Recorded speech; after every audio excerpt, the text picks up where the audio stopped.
Canadian Prime Minister Justin Trudeau has refrained from calling China's President Xi Jinping a dictator, unlike his U.S. counterpart Joe Biden, who recently used the term to describe the Chinese leader.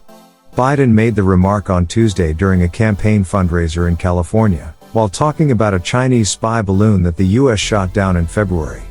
He said that Xi Jinping was embarrassed because he did not know about the balloon, which was carrying spy equipment. "That's a great embarrassment for dictators, when they don't know what happened. That wasn't supposed to be going where it was," Biden said. Biden's comment sparked a strong protest from China, which summoned the U.S. ambassador to Beijing and demanded an apology. The Chinese embassy in Washington said that Biden's comment was erroneous, absurd and irresponsible, and that it infringes on China's political dignity. Biden, however, played down the controversy on Thursday, saying that he did not think his comment had any real consequence and that he expected to meet with Xi Jinping in the near future. He also said that he and Xi Jinping have a very good relationship and that he respected him as a leader. Trudeau, on the other hand, has avoided using the word dictator to refer to Xi Jinping, even though he has been critical of China's human rights record and its detention of two Canadian citizens, Michael Kovrig and Michael Spavor, since 2018. Trudeau has called for their release and has accused China of engaging in coercive diplomacy and arbitrary detention.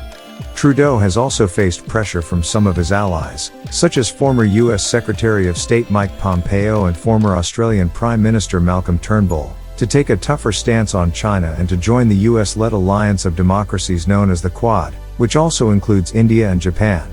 However, Trudeau has maintained a more cautious and diplomatic approach, saying that he wants to work with China on issues of common interest, such as climate change, trade and global health. He has also said that he does not want to escalate tensions or create a new Cold War with China.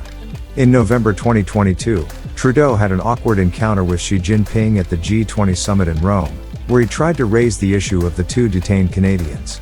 Xi Jinping, however, rebuked him and said that it was not appropriate for Trudeau to bring up the matter in front of other leaders. Xi Jinping also said that Canada should respect China's judicial sovereignty and stop interfering in its internal affairs. Trudeau's reluctance to call Xi Jinping a dictator may reflect his awareness of the economic and geopolitical realities of dealing with China, which is Canada's second-largest trading partner and a rising global power. It may also reflect his desire to avoid further antagonizing China and jeopardizing the fate of the two Canadians, who are still awaiting trial on charges of espionage.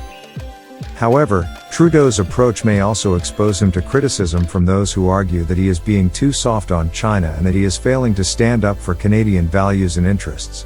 Some experts have also warned that Trudeau's strategy may not yield any positive results, as China may not be willing to compromise or cooperate with Canada unless it changes its position on some key issues, such as Huawei, Taiwan, and Hong Kong.